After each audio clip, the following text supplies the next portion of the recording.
بسم اللہ الرحمن الرحیم۔ السلام علیکم دوستو، دنیا بھر کی خبروں میں آج آپ سنیں گے، لیکن اس سے پہلے اگر ہو سکے تو لائک اور سبسکرائب کا بٹن ضرور دبا لیں۔ شکریہ۔ 26 جماعتوں کے اتحاد کا مودی کے خلاف تحریک عدم اعتماد لانے کا فیصلہ۔ عمران خان کی کوئی خبر نہیں، لیکن عمران خان کے مخالفین کی خبروں کا دھڑا دھڑ ڈھیر۔ یوکرین کے روس کے اندر حملوں کی حمایت نہیں کرتے، امریکہ۔ حکومت کا ویب چینل اور یوٹیوب چینل کی رجسٹریشن کا فیصلہ۔ قرآن پاک کی بے حرمتی کرنے والے ملعون کو عیسائی مالک نے ریسٹورنٹ سے باہر نکال دیا۔ یوکرین کے جوابی حملوں کا کوئی نتیجہ برآمد نہیں ہوا، روسی صدر۔ پی ٹی آئی سینیٹرز کا خواجہ آصف کو کرارا جواب۔ پاکستان میں ڈالرز کا طوفان آنے والا ہے، ذرائع۔ انسانی دماغی ٹیشو کی حامل کمپیوٹر چپ کی تیاری۔ تو آئیے چلتے ہیں تفصیل کی جانب۔ بھارت میں 26 جماعتوں کے اتحاد انڈین نیشنل ڈیولپمنٹل نے مودی کے خلاف تحریک عدم اعتماد لانے کا فیصلہ کر لیا ہے۔ اپوزیشن جماعتیں گزشتہ 2 ہفتے سے منی پور میں جاری خانہ جنگی پر مودی سرکار سے لوک سبھا میں بحث کروانے کا مطالبہ کر رہی تھیں، لیکن حکومت مختلف ہیلے بہانے بنا کر اپنا دامن بچا رہی تھی۔ گزشتہ روز 50 ارکان نے قرارداد پیش کی تھی، جس پر مودی سرکار نے اجلاس ہی برخاست کر دیا۔ دوسری طرف امریکہ نے کہا ہے کہ منی پور میں خواتین کا واقعہ انتہائی تشویشناک اور خوفناک ہے، اور امریکہ متاثرین کے ساتھ ہمدردی کا اظہار کرتا ہے۔ بھارت کی شمال مشرقی ریاست منی پور میں دوستو 3 مئی سے شروع ہونے والے تشدد کی ہولناک تصویریں دھیرے دھیرے منظر عام پر آنے لگی ہیں۔ حالانکہ ریاست میں بھارتیہ جنتا پارٹی کی حکومت انٹرنیٹ پر پابندیوں میں مسلسل توسیع کر رہی ہے، یہ معاملہ بھارتی پارلیمان میں بھی چھایا ہوا ہے، اور ہنگامہ آرائی کی وجہ سے ایوان کی کارروائی 24 جولائی کے روز بھی ملتوی کرنا پڑ گئی۔ واقعہ کے 77 دنوں کے بعد پہلی مرتبہ وزیر اعظم نریندر مودی نے پارلیمان کے باہر ایک بیان بھی دیا تھا۔ انہوں نے کہا تھا کہ اس واقعے نے پورے ملک کو شرمسار کر دیا ہے اور قصوروار افراد کے خلاف سخت کارروائی کی جائے گی۔ حیرت کی بات دوستو یہ ہے کہ ویڈیوز میں خواتین کی بے حرمتی کرنے والے ہجوم میں شامل افراد کے چہرے واضح طور پر نظر آ رہے ہیں، لیکن 80 دن سے زیادہ وقت گزر جانے کے باوجود اب تک صرف 6 لوگوں کو ہی گرفتار کیا جا سکا ہے۔ برطانوی پارلیمان میں بھی اس واقعے کی گونج سنائی دے رہی ہے۔ عمران خان کی کوئی خبر باہر نہیں آ رہی، لیکن عمران خان کے مخالفین کی خبریں دھڑا دھڑ ڈھیر لگا ہوا ہے۔ جس طرح اب بتایا جا رہا ہے کہ فرح گوگی اور بشرا بی بی کا عمران خان کے خلاف وعدہ معاف گواہ بننے کا امکان ہے۔ عمران خان نے فرح گوگی اور ان کے شوہر احسن جمیل گجر کو مسلسل تاکید کی ہے کہ ایف آئی اے اور دیگر عدالتی اداروں کے ساتھ تعاون نہ کریں۔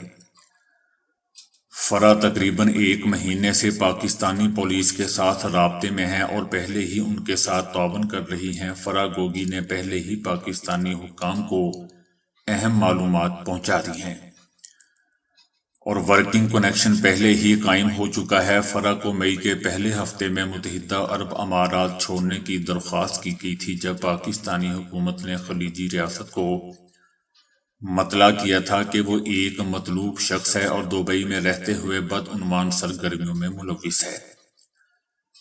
فرح کو بلیک لسٹ میں ڈال دیا گیا ہے، جس کا مطلب ہے کہ وہ اپنے خلاف الزامات کی وجہ سے کسی قانونی وجہ سے متحدہ عرب امارات میں داخل نہیں ہو سکتی۔ فرح نے پاکستانی حکام سے اس وقت تک بات چیت شروع نہیں کی تھی جب تک وہ اٹلی میں تھی، اور اس کے بعد سے اس میں کافی پیش رفت ہوئی ہے۔ عدم اعتماد کے ووٹ کی کامیابی کے بعد عمران خان کی حکومت کے تحلیل ہونے کے 1 دن بعد فرح گوگی نے پاکستان کو چھوڑ دیا تھا۔ وہ ملک سے فرار ہونے والی پہلی ہائی پروفائل شخصیت بن گئی۔ کیونکہ یہ قیاس آرائیاں پہلے ہی بڑھ چکی تھی کہ بشرا بی بی کے ساتھ معاملات میں ان کے کردار کے ساتھ ساتھ حکومتی امور چلانے میں ان کے براہ راست کردار کے لیے انہیں گرفتار کر لیا جائے گا۔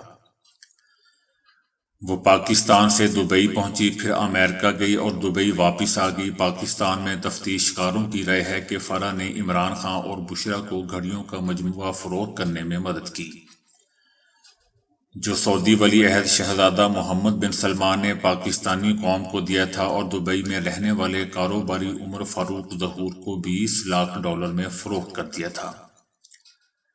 پاکستانی تفتیش کاروں کے مطابق بشرا بی بی اس وقت کے وزیر اعلیٰ عثمان بزدار کے دور میں پنجاب میں ہونے والی زیادہ تر تقرریوں اور تبادلوں میں ملوث رہی ہیں، جس سے اربوں ڈالر کا ناجائز فائدہ ہوا۔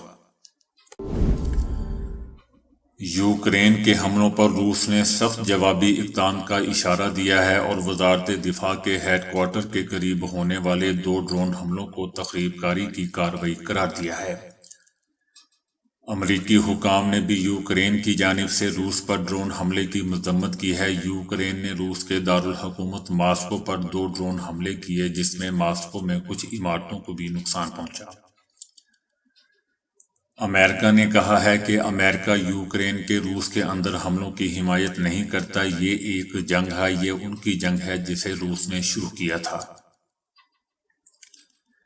روس کسی بھی وقت شہریوں پر وحشیانہ حملے شروع کرنے کی بجائے یوکرین سے فوجیں نکال کر اسے ختم کر سکتا ہے۔ روس میں حملے میں کوئی جانی نقصان نہیں ہوا، تاہم مئی کے بعد سے اس حملے کو ہائی پروفائل حملہ سمجھا جا رہا ہے۔ یوکرینی حکام کا کہنا ہے کہ ایک ڈرون روس کے دفاعی ہیڈ کوارٹر کے قریب جا کر گرا، جبکہ مستقبل میں ایسے مزید حملے بھی کر سکتے ہیں۔ اس سے پہلے یوکرین کی جانب سے کہا گیا تھا کہ روس نے اناج کے گوداموں پر ڈرون حملے کر کے انہیں تباہ کر دیا ہے، جس میں 7 افراد بھی زخمی ہوئے تھے۔ وفاقی حکومت نے ملک میں آن لائن سرگرمیوں کی مانیٹرنگ کے لیے PTI طرز کی الگ ریگولیٹری اتھارٹی بنانے کا فیصلہ کیا ہے، جبکہ حکومت نے ویب سائٹس، ویب چینلز اور YouTube چینلز کی رجسٹریشن کا فیصلہ بھی کیا ہے، جس کے لیے وزارت IT نے بل وفاقی کابینہ کو بھجوا دیا ہے۔ نئی ریگولیٹری اتھارٹی کا نام ای سیفٹی اتھارٹی ہوگا۔ تمام ویب سائٹس کی مانیٹرنگ ای سیفٹی اتھارٹی ہی کرے گی۔ قانون کی خلاف ورزی پر جرمانوں کا اختیار اتھارٹی کے پاس ہوگا، جبکہ اتھارٹی TV چینلز اور اخبارات کی ویب سائٹس کی بھی نگرانی کرے گی۔ اتھارٹی کے پاس ویب چینلز کو لائسنس دینے کا بھی اختیار ہوگا۔ ایک ریسٹورنٹ کے مالک نے قرآن پاک کی بے حرمتی کرنے والے ملعون کو کھانے پینے کی کوئی بھی شے دینے سے انکار کر دیا اور اسے باہر نکل جانے کا کہا، اور عراقی سلیمان مومکا کی ایک نہ سنی۔ سویڈن میں قرآن پاک کی بے حرمتی کرنے والے ملعون حرامی کی آخرت تو دوستو برباد ہوئی سو ہوئی، دنیا میں بھی بدنامی اور بے عزتی مقدر بن گئی۔ سویڈن میں 2 بار قرآن پاک کی بے حرمتی کی ناپاک جسارت کرنے والے سلیمان مومکا کی ایک ویڈیو سوشل میڈیا پر وائرل ہو رہی ہے، جس میں ریسٹورنٹ کا مالک ملعون کو باہر نکال رہا ہے۔ ریسٹورنٹ کا مالک مسلمان نہیں بلکہ ایک عیسائی ہے، لیکن وہ ملعون کو الہامی کتاب کی بے حرمتی کرنے پر اپنے ریسٹورنٹ میں جگہ دینے کو تیار نہیں تھا۔ ویڈیو میں دکھایا گیا ہے کہ ریسٹورنٹ کے مالک نے سلیمان مومکا کو کھانے پینے کی کوئی بھی شے دینے سے انکار کر دیا اور اسے باہر نکل جانے کا کہا، اور سلیمان مومکا کی ایک نہ سنی۔ ویڈیو سوشل میڈیا پر وائرل ہوئی تو صارفین نے ریسٹورنٹ کے مالک کے جذبے کی تعریف کرتے ہوئے لکھا کہ دوسروں کے مذہب کی توہین کرنے والے ایسے ہی سلوک کے مستحق ہیں۔ امریکہ کے جنگی ریسرچ سینٹر نے دعویٰ کیا ہے کہ ایک اندازے کے مطابق یوکرین کی فوج نے تقریباً اپنے 53% ایسے علاقوں کو آزاد کروا لیا ہے کہ جن پر روس کا قبضہ تھا۔ روس کا کہنا ہے کہ یہ حملے یوکرین میں موجود تخریب کار عناصر کی جانب سے کیے جا رہے ہیں اور ان تمام حملوں کی ذمہ دار یوکرین کی حکومت ہے۔ روس کے صدر پیوٹن نے اپنے ملک کی قومی سلامتی کونسل سے خطاب کرتے ہوئے کہا ہے کہ اس وقت جنگ نہایت ہی شدت کے ساتھ جاری ہے اور یوکرین کے جوابی حملوں کا کوئی نتیجہ برآمد نہیں ہوا ہے۔ اس سے پہلے روس کی وزارت دفاع نے اعلان کیا تھا کہ ہم نے ڈرون طیاروں کے ذریعے ماسکو پر کیے جانے والے 2 حملوں کو ناکام بنا دیا ہے۔ روس نے اوڈیشہ کے علاقے میں استعمال کیے جانے والے 100 سے زائد میزائلوں کو فضا میں ہی تباہ کر دیا ہے۔ خواجہ آصف نے ایوان میں خطاب کے دوران پی ٹی آئی کی خواتین اراکین کو کھنڈرات اور باقیات قرار دیا تھا۔ مشترکہ اجلاس میں وزیر دفاع خواجہ آصف کے بیان پر پی ٹی آئی کی اراکین نے سخت احتجاج کیا۔ سینیٹر زرکا نے وفاقی وزیر کو جواب دیتے ہوئے کہا کہ خواجہ آصف نے ایسے الفاظ استعمال کیے جو ہم نے نہ اپنے گھر میں سنے نہ ہی تعلیمی نظام میں سنے۔ انہوں نے مزید کہا کہ ہم آپ کو معاف کرتے ہیں مگر خود کو تربیت کے قابل بنا کر بہتر بنائیں۔ خواجہ آصف نے عمران خان پر تنقید کرتے ہوئے دوستوں کہا تھا کہ آج وہ شخص اپنی خواتین ورکرز کو سامنے لا کر خود چوہوں کی طرح چھپا ہوا ہے۔ ڈالر کی فراہمی بڑھانے کے لیے اسٹیٹ بینک نے اہم فیصلہ کر لیا ہے۔ منی چینجرز کو بیرون ملک سے ڈالر کیش کی صورت میں منگوانے کی اجازت دے دی گئی ہے، جس کے مطابق منی چینجرز غیر ملکی کرنسی ایکسپورٹ کے عوض کیش ڈالر درآمد کر سکیں گے۔ برآمد کردہ کرنسیز کی مالیت کا 50% نقد ڈالر درآمد کرنے کی اجازت ہوگی۔ اسی طرح برآمد کردہ کرنسیز کا باقی 50% بینکوں میں ایکسچینج کمپنی کے فارن کرنسی اکاؤنٹ میں لانا ہوگا۔ اسٹیٹ بینک کا کہنا ہے کہ پہلے ایکسچینج کمپنی کو برآمد کردہ غیر ملکی کرنسیز کے عوض تمام ڈالرز بینک اکاؤنٹ میں لانا ہوتا تھا۔ منی چینجرز کو کیش ڈالر درآمد کرنے کی اجازت 31 دسمبر 2023 تک دی گئی ہے۔ اس حوالے سے کرنسی ڈیلر کا کہنا ہے کہ ڈالر کیش کی صورت میں بحرین، سنگاپور اور دبئی سے بذریعہ کارگو سیکیورٹیز کمپنیز درآمد ہوں گے، جس سے پاکستان میں دوستوں ڈالرز کا طوفان آ جائے گا۔ آسٹریلیا کی ایک یونیورسٹی نے برقی چپ پر انسان کے خلیات رکھ کر انہیں مزید طاقتور بنانے کا عزم کیا ہے۔ اس کے لیے فوجی تحقیقی اداروں کی جانب سے فنڈنگ مل چکی ہے۔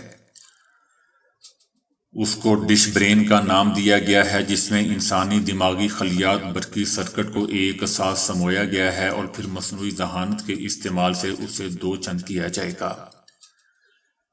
موناش یونیورسٹی کے سائنسدانوں نے ڈش برین کو نیم حیاتیاتی کمپیوٹر چپ میں بدلا ہے، جس میں برقیروں پر لگ بھگ 8 لاکھ دماغی خلیات زندہ حالت میں رکھے ہیں۔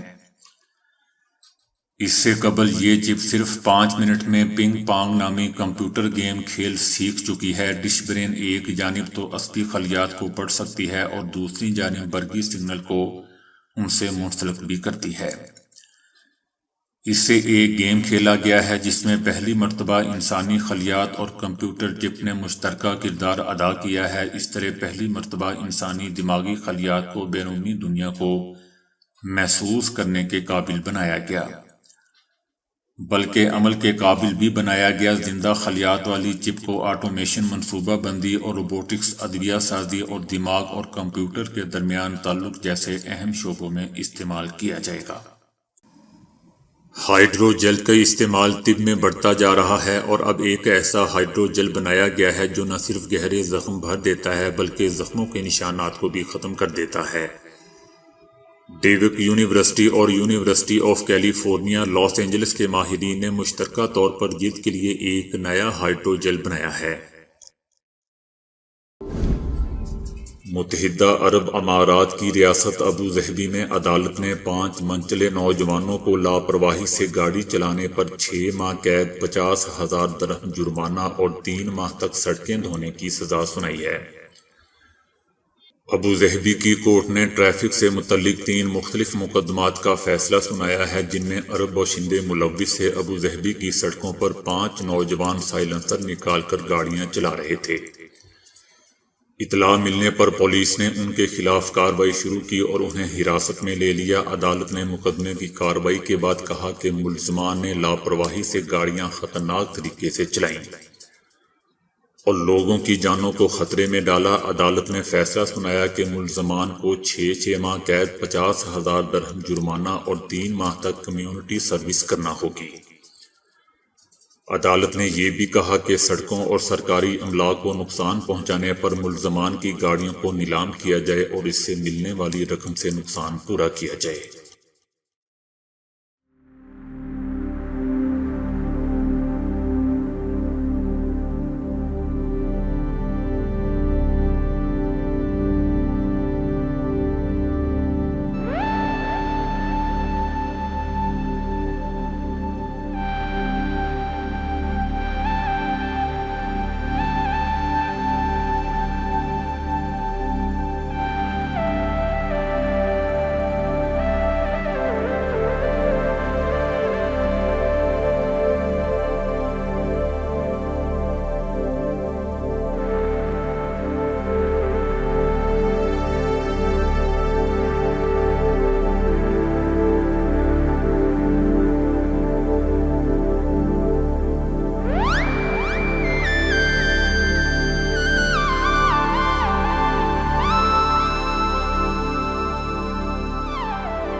تو دوستو ابھی کے لیے اتنا ہی۔